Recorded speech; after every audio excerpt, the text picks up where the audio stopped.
그들이 조밥 먹은 후에 예수께서 시몬 베드로에게 이르시되 요한의 아들 시몬아 내가 이 사람들보다 나를 더 사랑하느냐 하시니 이르되 주님 그러하나이다. 내가 주님을 사랑하는 줄 주님께서 아시나이다.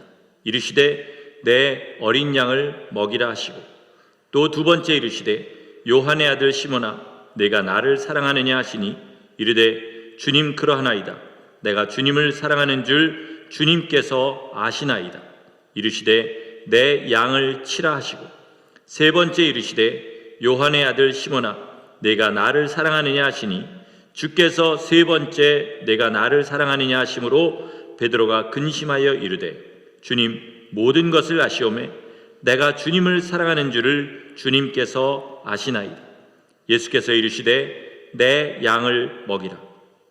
내가 진실로 진실로 내게 이르노니 내가 젊어서는 스스로 띠뛰고 원하는 곳으로 다녔거니와 늙어서는 내 팔을 벌리리니 남이 내게 띠띠우고 원하지 아니하는 곳으로 데려가리라. 이 말씀을 하심은 베드로가 어떠한 죽음으로 하나님께 영광을 돌릴 것을 가르치심이로라. 이 말씀을 하시고 베드로에게 이르시되 나를 따르라 하시니. 아멘.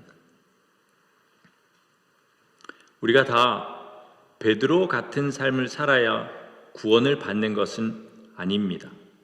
그러나 적어도 오늘 주님께서 베드로에게 물어보신 그 질문에 베드로와 같은 답을 할 수 있어야 되고요. 또 베드로가 일평생 그 중심에 놓치지 않고 살아갔던 그 중심이 우리 가운데 있지 않다면 그 사람은 성도라고 부를 수 없습니다. 그 질문은 주님께서 베드로에게 물으신 내가 나를 사랑하느냐? 거기에 대한 대답은 그렇습니다. 주님, 제가 주님을 사랑하는 줄 주님께서 아십니다. 그리고 그 마음에 평생 잊지 말고 가지고 있어야 될 것은 주님을 향한 진실한 사랑입니다. 어떤 성도들은 나 예수님 믿으니까 나 당연히 주님 사랑하지. 나 기도 이만큼 하니까, 나 뭐 어떤 거 이만큼 하니까 나 당연히 주님 사랑하지. 이렇게 쉽게 생각합니다. 그런데 제가 여지껏 신앙생활 하면서요, 진짜 저분은 주님 사랑하는구나 라고 생각했던 분은 손가락으로 꼽습니다. 진짜 저분은 진실하게 주님 사랑하는구나 라는 분은 손가락으로 꼽는다는 거예요. 제가 주님의 마음을 다 아는 것은 아니니까 제가 판단하는 것이 무조건 맞지는 않겠죠. 그러나 만약에 제가 틀리다면 저분은 주님을 사랑하는구나 라고 생각하는데 나중에 보니 아닌 경우는 있을 수 있어도요, 저분은 주님을 사랑하는 것 같지는 않다, 자기를 사랑하는 것 같다 라고 생각하는데 거기에 대한 반전은 있을 거라고 생각하지 않습니다. 제가 보기에, 여러분이 보기에도 마찬가지일 거예요. 저 사람 주님 사랑하는 사람 같지 않아 라고 한 사람이 알고 보니 주님 사랑하는 사람이더라. 이런 경우는 사실은 없다고 봐야 됩니다. 오늘 설교는 여러분, 내가 정말 주님을 사랑하는지 아니면 나를 사랑하는지 여기에다 초점을 맞추셔서 그렇게 들어주시면 감사하겠습니다. 우리나라 그 사극에 보면요, 충신과 간신이 항상 나옵니다. 충신과 간신. 충신과 간신의 가장 큰 차이는 뭘까요? 충신은요, 임금과 나라를 사랑하는 사람입니다. 그래서 자기 한 몸을 태워서 바쳐서 나라를 이롭게 하고 임금을 잘 섬기는 게 이 사람의 사는 목적인 사람, 이 사람이 충신이에요. 간신은 어떤 사람이냐? 자기를 사랑하는 사람입니다. 그래서 자기 일신의 영달을 위해서, 자기의 쾌락과 명예를 위해서 임금과 나라가 필요한 사람이에요.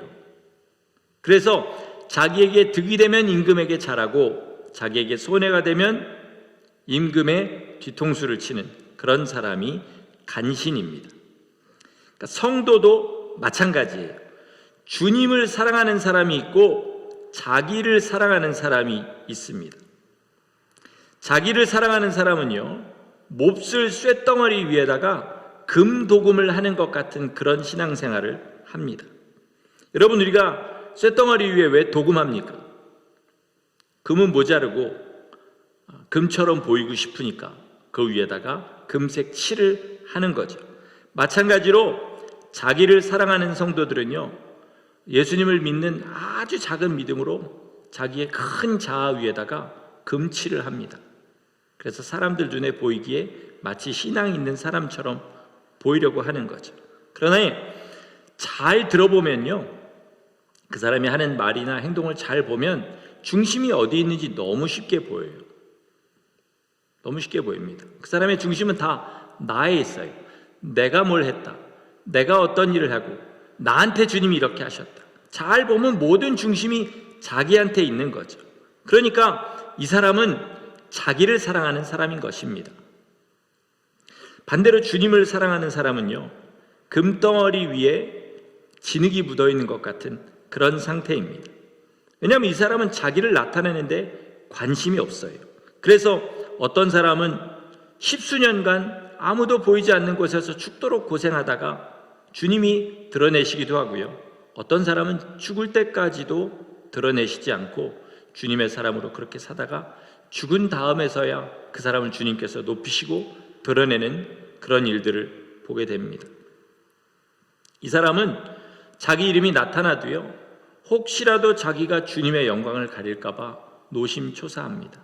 그 사람의 삶의 목적은 예수님의 영광을 드러내는 것입니다. 내가 진흙 속에 묻힌 정금이냐, 아니면 도금한 쓸모없는 쇳덩어리냐, 이거를 깊이 생각하셔야 됩니다. 문제는 이게 자기 눈으로 볼 때는 판단하기가 쉽지 않다는 거예요. 내 입맛에 맞는 음식은 항상 내 입맛에 맞는 것과 똑같은 거죠. 그러나 제가 이제껏 관찰한 바에 따르면 이렇습니다. 진짜 정금 같은 신앙을 가진 사람들은요, 그 사람들이 하는 가장 첫 번째 일은 뭐냐면 날마다 내 안에 그리스도가 계신가 확증하는 것입니다.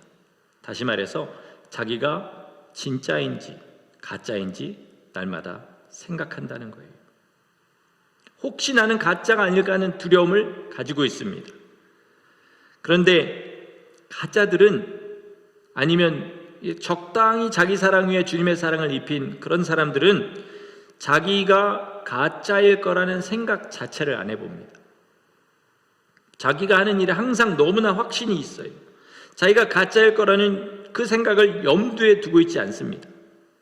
그래서 항상요, 회개하라는 내용의 설교를 하려면요, 제 마음속에 저분이 이 말을 듣고 좀 회개하면 좋겠다 라고 생각하는 사람이 회개하는 일은 거의 없습니다. 항상 가장 회개 많이 하는 사람이 또 회개를 하더라고요. 자, 그런데 우리가 진짜인지 가짜인지 그거를 결정지어주는 가장 중요한 요소가 있는데요, 그게 뭐냐면 내가 주님을 진실하게 사랑하는가, 내가 주님을 정말 사랑하는가, 이게 그 사람이 진짜인지 가짜인지를 결정지어주는 요소인 것입니다. 오늘은 진짜 사랑이 뭔지 우리 좀 생각해 보면서 내가 주님을 사랑한다고 하는 것과 비교하면서 이렇게 시간을 가져보도록 하겠습니다. 사랑의 첫 번째 본질은요, 독점입니다. 독점.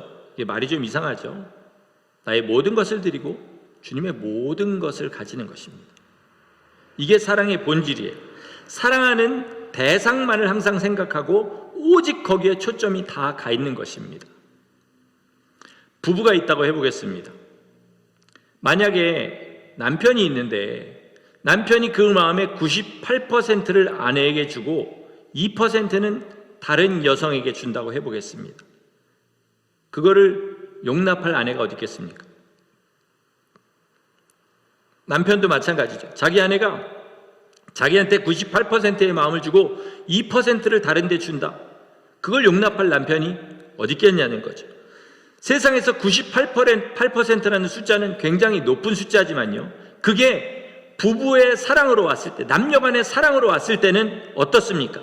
단 0.1%도 다른 곳으로 가면 용납하지 못하는 것이, 이게 세상의 부부간의 사랑인 겁니다. 그래서 성경은 뭐라고 얘기하냐? 두 마음을 품지 말아라, 이렇게 이야기합니다. 두 마음을 품는 것은요, 50대 50, 주님께 50, 세상에 50, 주님께 70, 세상에 30. 이것만 두 마음이 아니라 주님께 99%, 세상에 1%만 가도 두 마음을 품은 것입니다.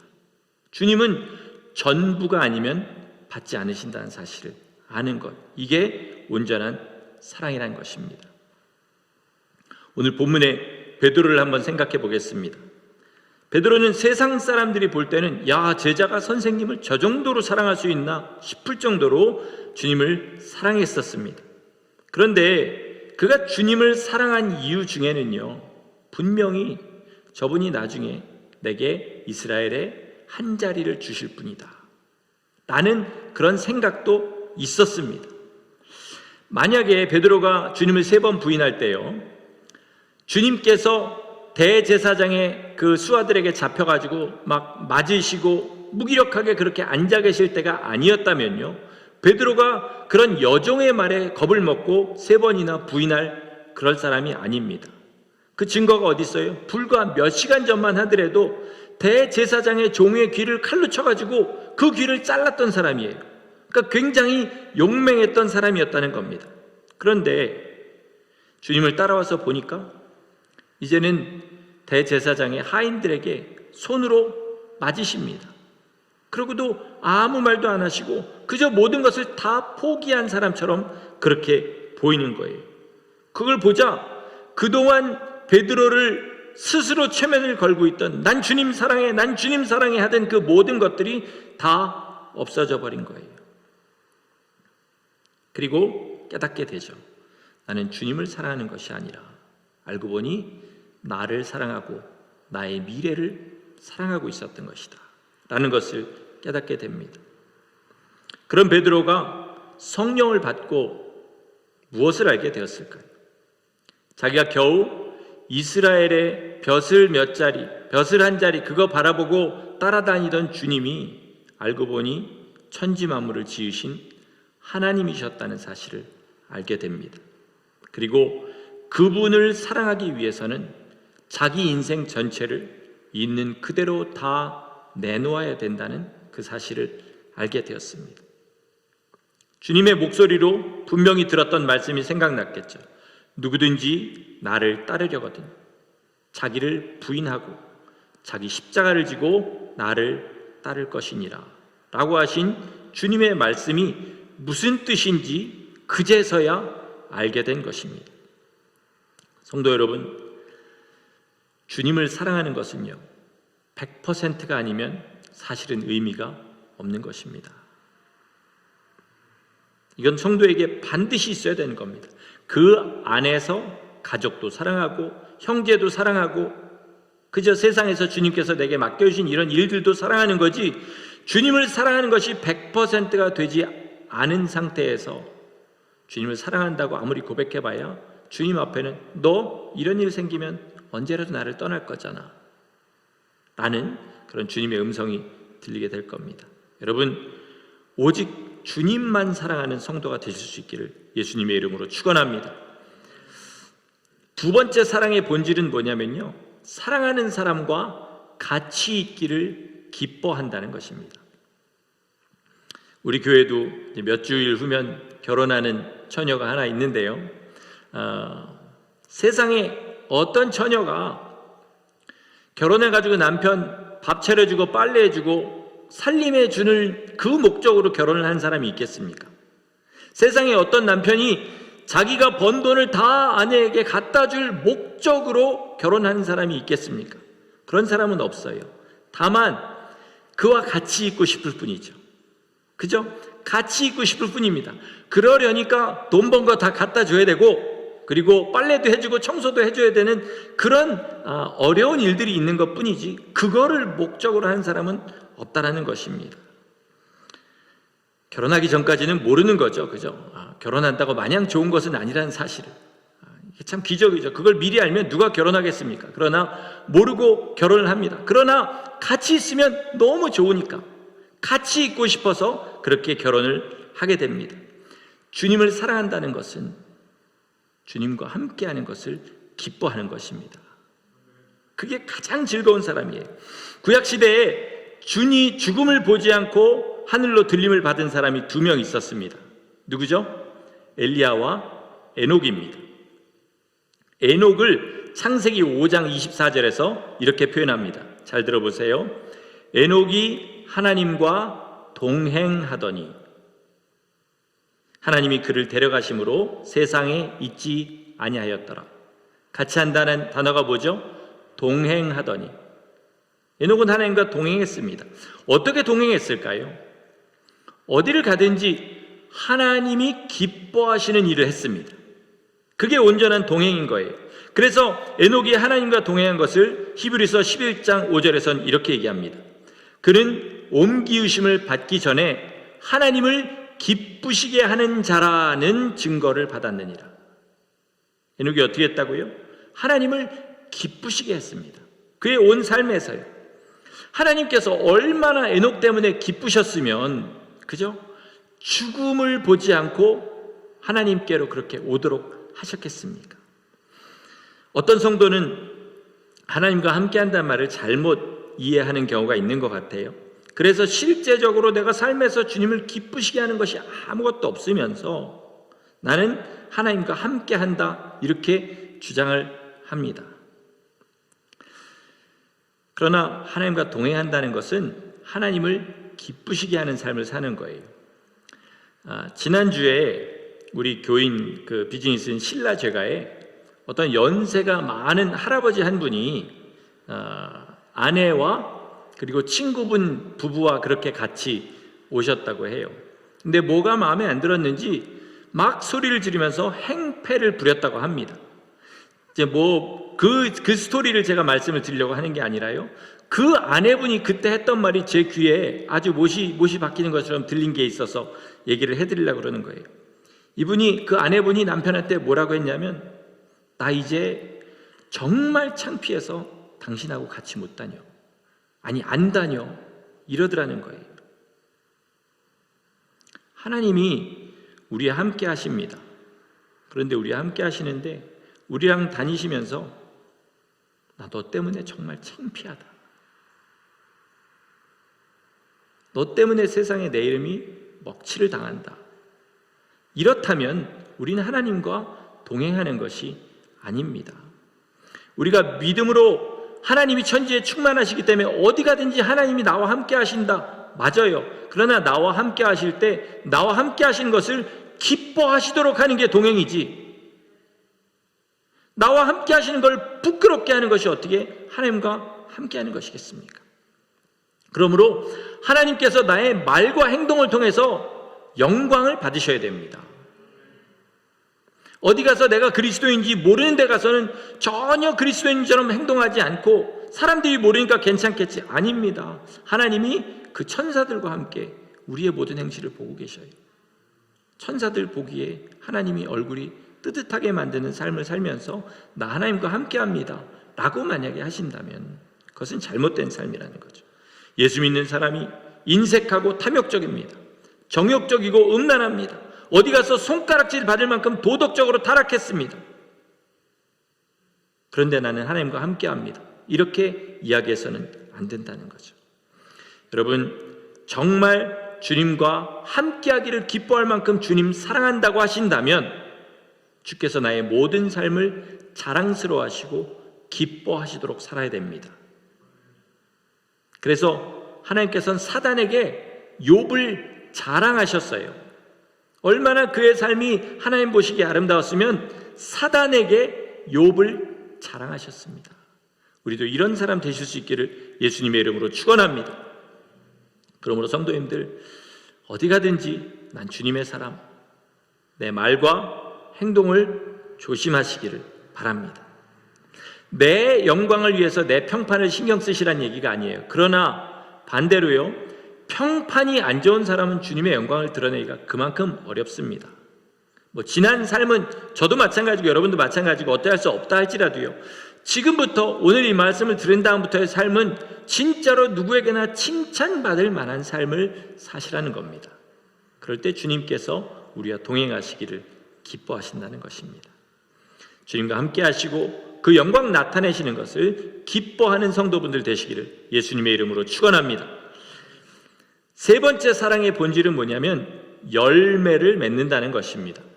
여기서 열매는 조금 다른 의미로, 제가 지난주에도 동성연애자 이야기를 했는데 오늘 본의 아니게 또 그 얘기를 하게 되었습니다. 어떤 동성연애자가 이런 말을 하는 걸 들었어요. 동성연애가 하나님의 뜻은 정말 아닌 것 같습니다. 그렇게 얘기해요. 그러면서 본인 스스로 되는 근거가 너무 말이 되는 거예요. 뭐라고 하냐면 이세를 생산할 수가 없잖아요. 사랑의 열매가 없잖아요. 그러니까 하나님의 뜻은 아닌 것 같아요. 이렇게 이야기를 하더라고요. 사랑은 열매가 있어야 됩니다. 하나님께서 사람을 그렇게 지으셨어요. 물론 요즘은 여러 가지 이유로 인해서 아이를 못 낳는 분도 있고 안 낳는 분도 있고 이렇지만, 그러나 하나님께서 만드신 모델 자체는 부부가 결혼하면 그와 똑같은 열매를 맺도록 그렇게 하셨습니다. 그런데 에베소서 6장에 말하죠. 하나님과 그리스도와 교회의 관계가 곧 부부와의 관계다. 그러니까 이 부부의 모든 것이 그리스도와 우리 성도들 간의 관계를 나타내고 있다는 거죠. 자, 그러니까 우리가 주님을 정말로 사랑하면 반드시 그 삶에 열매가 맺힙니다. 열매가 맺히지 않으면, 주님께서 뭐라 그러셨어요? 요한복음 15장에 그 사람이 과실을 많이 맺으면 내가 영광을 받는다고 하셨어요. 그러니까 열매 맺지 못하는 사람은 주님을 사랑하는 사람이 아니라는 거죠. 이 열매는 바로 뭐냐? 주님을 닮는 것입니다. 지난주에도 거룩함이 뭐냐? 주님을 닮는 것이라고 그랬는데, 정말로 우리 주님을 사랑하는 열매가 뭐냐? 주님을 닮는 것입니다. 그러니까 주님을 닮으려면 어떻게 됩니까? 주님을 바로 알아야 돼요. 주님을 바로 알아야 됩니다. 주님께서 이 땅에서 어떤 삶을 사셨는지 알아야 되고 어떤 마음을 가지고 사셨는지를 알아야 됩니다. 만약에 주께서 이 땅에서 사신 삶을 단 한마디로 표현하라고 한다면 저는 주저없이 이 단어를 쓰겠습니다. 그것은 순종입니다. 순종. 지난번에도 한번 제가 설교 때 말씀드린 것 같아요. 성령이 우리 안에 거하시면 우리가 저절로 주님을 닮게 된다라는 말은 잘못된 말이라고 한번 말씀을 드린 적이 있어요. 오늘 말씀을 전하면서 거기에 대한 증거를 또 하나 찾았습니다. 그건 뭐냐면 주님은 이 땅에서 처음부터 끝까지 순종하는 삶을 사셨다는 겁니다. 그러니까 우리가 이 땅에서 주님을 닮는다는 것은 순종한다는 것이죠. 자, 주님께서요, 성령 받으시고 가장 먼저 하신 일이 뭡니까? 성령 받으시고 가장 먼저 뭐 하셨죠? 40일 금식하셨습니다. 성령님께서 예수님을 광야로 몰아내셔서 40일을 금식시키셨다고 이렇게 말합니다. 그러니까 처음부터 순종으로 시작하셨어요. 자, 예수님이 당신이 하신 모든 말씀을 뭐라고 얘기하셨죠? 아버지께서 하신 말씀을 나는 그대로 이르노라, 이렇게 얘기하셨어요. 또 예수님이 하신 모든 일들을 주님 뭐라고 그러셨죠? 아버지께서 하시는 일들을 보지 않고서는 내가 이 일을 하지 못한다. 그러니까 어떻게 하신 거예요? 주님이 말씀하시면 순종하시고, 주께서 그 안에 이런 얘기를 하라고 또 말씀을 주시면 그 말을 있는 대로 대언하시고, 그리고 그 하신 모든 일들을 아버지께서 보여주신 대로 행하셨습니다. 모든 것이 순종이었던 것이에요. 그러니까 우리가 주님을 닮는다는 건 뭐예요? 내 안에 예수 그리스도의 성품이 맺혔다는 건 뭡니까? 오직 순종한다는 것입니다. 저는 눈물을 점점 믿지 못하게 되는 것 같습니다.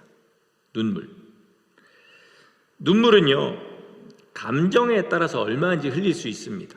그리고 이게 눈물샘이라는 게 있어서 그런지 모르지만 자주 우는 사람은 자주 울고요, 안 우는 사람은 안 웁니다.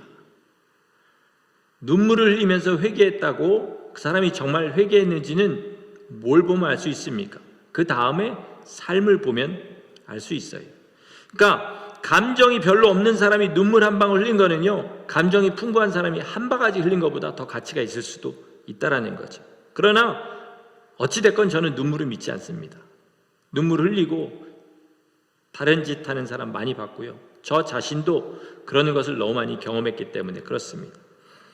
제가 성도들에게 가장 보고 싶은 것, 저 자신에게서도 가장 보고 싶은 것은 뭐냐면 결단과 순종입니다. 실제적인 변화지요. 눈물 한 바켓을 흘리는 것보다 제 삶이 요만큼이라도 변하는 것이 저는 더 가치 있다고 믿습니다. 좋은 말들 얼마인지 할 수 있어요. 그동안 정말 들은 풍월이 얼마입니까? 아마 여러분 정말로 일주일씩 1년에 한 번만 설교하라 그러면 저보다 다 설교 잘하실 거예요. 그동안 들은 것 중에 모아가지고 얼마인지 잘할 수 있습니다. 그러나 그 말이 사실이냐는 거죠. 말하는 순간에는 사실일 수 있어요. 베드로가 딱 그랬지 않습니까? 내가 주님을 위하여 죽을 준비도 되어 있습니다. 그 말을 하는 순간에 베드로는 거짓말이 아니었어요. 자기 마음으로는 진짜였습니다. 그러나 문제는 뭐예요? 몇 시간도 되지 않아서 자기가 예상하지 못했던 상황이 벌어지니까 주님을 저주하고 부인하더라는 겁니다. 정말 순종하는 사람 찾기 어렵습니다, 여러분. 순종이 무엇인지를 아는 사람조차 별로 많지 않아요. 많은 사람이 뭐라고 생각하냐면요, 내 귀에 들리고 내 마음에 수긍이 되고 내 마음이 움직일 때 움직이는 것 순종이라 그래요. 그럼 세상에 순종 안 하는 사람이 누가 있습니까? 다 순종하지요. 내 귀에 들리고 내 마음에 이해되지 않더라도 그것이 주님의 말씀이라는 거 하나 때문에 내 몸을 움직이는 것, 그게 순종입니다. 그러니까 순종은 겸손해야 할 수 있는 것입니다. 제가 내리는 겸손의 정의는 이렇습니다. 성경에도 그렇게 얘기하고요. 가장 겸손한 것은 무엇이냐? 개미에게서도 배울 것을 찾는 사람, 이 사람이 겸손한 사람입니다. 같은 맥락에서 교만의 정의는 뭘까요? 더 이상 들을 만한 말이 없는 사람. C.S. 루이스가 순전한 기독교라는 책에서 이렇게 얘기했습니다. 최악의 교만은 뭐냐? 어떤 상태가 되면 교만이냐? 그냥 우리 말하기 쉬운 표현으로 할게요. 니들이 뭘 알아? 니들이 뭘 알아?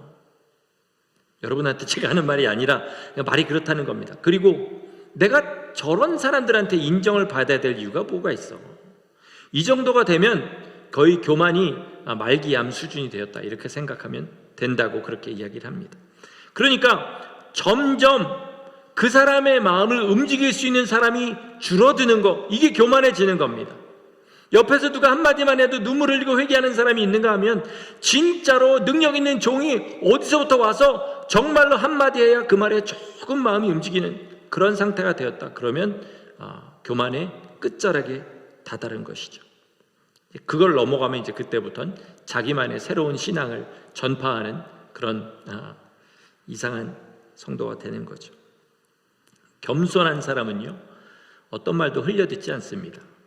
특별히 자기에게 부정적인 말들 흘려듣지 않아요. 제가 목사다 보니까 한 가지 힘들지만 축복이라고 생각하는 게 있는데요, 어떤 분이 저한테 하는 불평도 그냥 흘려 들을 수가 없어요.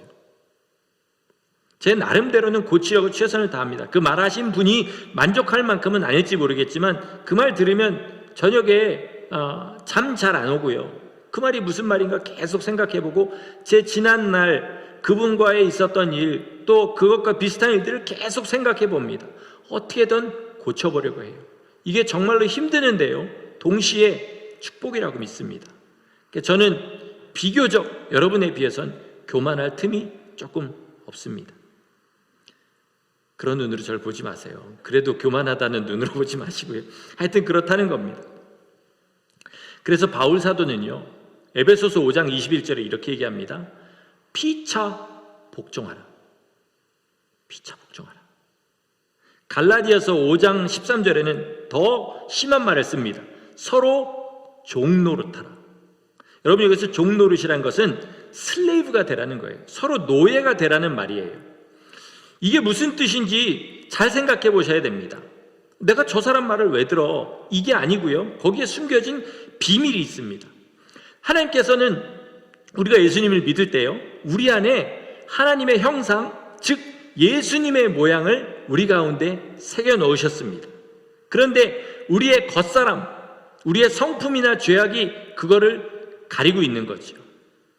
또 여러분이 웃으면서 저를 볼만한 말을 하나 해야 되겠는데요, 여러분 믿으실지 모르지만 제 뱃속에 식스팩이 있습니다. 식스팩이 있어요. 아멘 하시진 않으셔도 됩니다. 식스팩 분명히 있어요.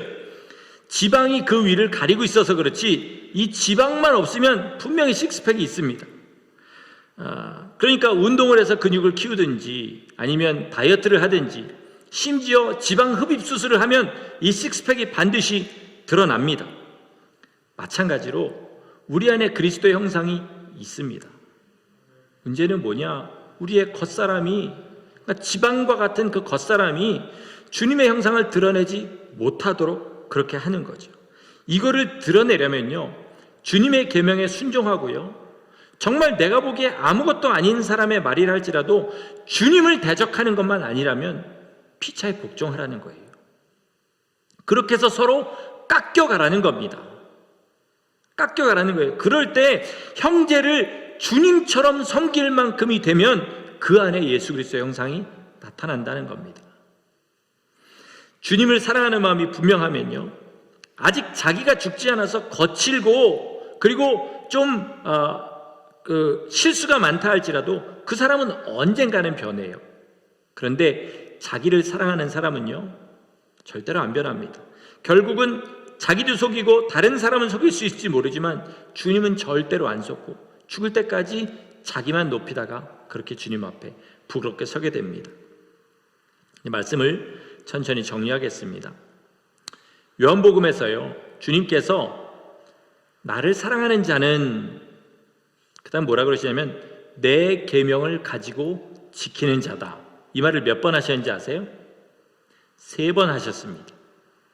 똑같은 말을 3번 하셨어요. 내 계명을 가지고 지키는 자가 나를 사랑하는 자다. 내 계명은 이것이니 너희가 서로 사랑하라 하는 이것이라. 이 말 몇 번 하셨는지 아십니까? 2번 하셨어요. 그리고 2번째 하실 때 뭐라고 하셨냐면요, 사람이 친구를 위하여 자기 목숨을 버리면 이보다 더 큰 사랑이 없나니 라고 말씀하셨어요. 세상에서 사람으로 태어나서 가장 큰 행복이라고 한다면요, 저는 누군가를 내 목숨을 줄 만큼 사랑해 보는 것이라고 믿습니다. 인간으로 태어나서 정말 그 기쁨을, 누군가를 정말 내 목숨을 줄 만큼 사랑해 보는 그 기쁨을 누렸다면 사람으로 누릴 수 있는 최고의 행복을 누려보는 것입니다. 문제는 뭐죠? 반드시 우리는 다 죽는다는 것입니다. 그런 사랑을 해봐도 결국은 내가 사랑하던 대상도 죽고 나도 죽는다는 거예요. 그런데 만약에 그 사랑하는 대상이 영원히 죽지 않는 분이라면, 그래서 내가 그분 곁에서 영원히 언제라도 내 모든 것을 다 드려도 아깝지 않을 만큼 그분을 사랑하는 상태로 영원히 거할 수 있다면, 여러분, 세상에 이거보다 더 큰 복이 어디 있겠습니까? 제가 자주 말씀드리지만요, 천국에 가서 우리가 하는 일은 뭐냐면요, 주님을 사랑하는 겁니다. 주님을 사랑하지 않는 사람은 그러므로 천국이 될 수가 없어요. 왜요? 아무런 기쁨이 없으니까. 내가 사랑하지 않는 그분의 이름만 영광을 받고 나는 그 옆에서 그것만 멀뚱멀뚱 쳐다보고 있는 그런 상태가 어떻게 천국이겠냐는 거죠. 그러나 내가 목숨을 드릴 만큼 사랑하는 그분이 영광을 받으시고 그 사랑을 내게도 주시는 것, 그걸 영원히 누리는 것은 이 땅에서 주님을 목숨을 드릴 만큼 사랑하는 사람만 누릴 수 있는 축복인 줄 믿으시기 바랍니다. 그래서 하나님은 항상 기쁘게 했던 아브라함에게 이런 말씀을 하십니다. 내가 너의 큰 상급이라. 내가 너의 큰 상급이라. 여러분, 제가 만약에 여러분한테 그런 얘기하면 얼마나 웃기겠습니까? 저한테 이거를 좀 이렇게 도와주시면 제가 저를 보상으로 드리겠습니다. 그러면 저도 안 가죠. 저리 가세요. 이러겠죠. 그러나 하나님이 그 말씀을 하실 때는 전혀 다른 이야기입니다. 주님과 영원히 함께하며 함께 사랑을 나눌 수 있는 그 길을 주님께서 우리에게 상으로 주시겠다는 거죠. 이게 정말로 감격스러운 사람은 주님을 사랑하는 사람이라는 것입니다. 여러분, 뭐라고 이유를 대도요, 내 신앙생활에 문제가 있다 그러면요, 주님을 사랑하는 그 사랑이 함량이 미달이기 때문에 그렇습니다. 시작할 때도 말씀드렸지만 자기를 사랑하고 세상을 사랑하는 것 위에다가 주님을 슬쩍 끼워들여서 자기를 빛내고 세상에서 내가 원하는 것 이루려고 주님을 끼워드리는 것뿐이죠. 근데 그게 부끄럽지만 제 안에도 있고요, 여기 계신 모든 분에게 한 사람도 빼지 않고 다 있습니다. 마치 말기암 종양덩어리가 어떤 사람은 간에, 어떤 사람은 폐에, 어떤 사람은 뇌에, 어떤 사람은 피부에 이렇게 있는 것처럼 각자 부위가 다를 뿐이지 정말 암덩어리처럼 고쳐지지 않는 자기 사랑이 다 자기 가운데 있습니다. 그러니까 이게 주님을 믿는다고 하면서도 안 없어지니까 뭡니까? 사람의 힘으로는 절대로 바꿀 수가 없는 것입니다. 그러므로 우리는 뭐 해야 되냐? 나 주님 사랑하는 마음이 없습니다. 나 사랑하는 마음과 교묘하게 뒤섞여 있습니다. 이거를 주님 앞에 고백하고 그 다음에 주님께서만 이것을 주님 사랑하는 마음으로 바꾸실 수 있습니다 라고 고백하면서 신뢰하고 기도하는 길밖에는 없습니다. 그리고 온 힘을 다해서 주의 말씀이라고 들리면 순종하는 거죠. 그리고 누가 자기한테 무슨 얘기를 하면 순종하는 거예요. 피차에 복종하는 겁니다. 오늘 베드로가 그런 은혜 받은 사람 아니겠습니까? 여러분 잘 보세요. 베드로 주님 3번 부인한 다음에 베드로의 마음이 어땠을까요? 우리도 가끔 하는 생각이지만 시간을 돌릴 수만 있다면, 내게 정말로 한 번만 더 기회를 주신다면, 내 목숨을 드릴지언정 나 절대로 다시는 주님을 배신하지 않겠다. 아마 이를 갈면서 울면서 날마다 그렇게 생각했을 겁니다. 그런데 주님께서 다시 기회를 주신 거예요. 다시 그를 부르시고 너 이 성을 떠나지 말고 나 이제 올라가지만 성령 받아라. 그렇게 했더니 성령님이 그 안에 임하시고 베드로 어떤 사람 됐습니까? 다음에는 십자가에 똑바로 못 박혀 죽인다 그랬더니 내가 어떻게 사랑하는 주님과 똑같이 그렇게 죽을 수 있겠습니까? 나를 거꾸로 못 박혀 죽게 하여 주세요. 그리고 나서요, 베드로가 떨지 않았습니다. 그 순간에 뭐라 그랬냐면 내 평생에 바로 이 순간을 기다려왔다. 내가 주님을 위해서 죽을 수 있는 이 영광의 시간을 내 일평생 기다리면서 여지껏 주님을 섬겼다. 그러면서 십자가에 거꾸로 못 박혀서 죽습니다. 베드로만 그랬는 줄 아세요? 모든 주님의 제자들이 다 그랬습니다. 여러분 어떻습니까? 혹시라도 내가 십자가에 그렇게 비참하게 죽게 될까 봐 두렵지 않으십니까? 그런데요, 저는 요즘 기도 내용이 그 두려움에서 바뀐 게 있습니다. 주님, 베드로도 나랑 똑같은 사람인데 얼마나 주님을 사랑했으면 그렇게 못 박혀 죽어가면서도 그렇게 기쁘고 감격스럽게 죽었을까요? 주님, 제게 그 사랑을 허락해 주세요. 나도 주님을 그렇게 사랑하게 해주세요. 그럼 나도 베드로랑 똑같은 인간이니까 아프겠지만 여전히 기쁘고 즐거움으로 그 고난 당하지 않겠습니까? 그렇게 기도합니다. 우리가 주님의 온전한 몸이 되는 길은 단 하나입니다. 주님을 목숨보다 사랑하는 겁니다. 우리가 주님의 온전한 교회가 되는 길은 오직 하나입니다. 우리 교회 안에 주님을 목숨보다 사랑하는 사람들이 넘쳐나는 것입니다. 서로의 피차 복종하면서 주님처럼 그렇게 섬기는 교회가 되는 것입니다. 주님을 위해서라면 어떤 것도 포기하고 양보하고 서로 순종할 수 있는 그런 교회만 된다면 이 점점 어두워져가는 시대에 빛과 생명을 드러내는 그런 교회로 주님이 사용하실 줄 믿습니다. 우리 성도들이 오직 주님 사랑하는 그 마음으로 주님의 소유되시고 주님 사랑하는 사랑으로 하나 되는 그런 교회가 되기를 예수 그리스도의 이름으로 간절히 축원합니다. 아멘. 기도하시겠습니다. 하나님, 우리 성도들에게, 우리 모든 사람의 심령에 정말로 주님을 위해 죽어가는 것을 가장 큰 기쁨으로 여길 만큼 주님 사랑하게 해주시옵소서. 간절한 기도의 제목을 주님 허락하여 주옵소서. 그저 주님 앞에 잘 보이려고 하는 기도가 아니라 그것이 진짜 우리의 소원 되기를 주님 앞에 그렇게 기도하며 나가는 우리 모두 되게 하여 주시옵소서.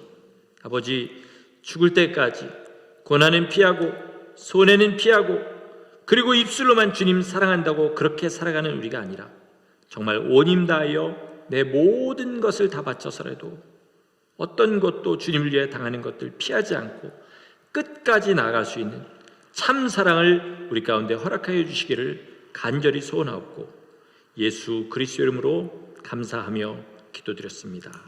아멘.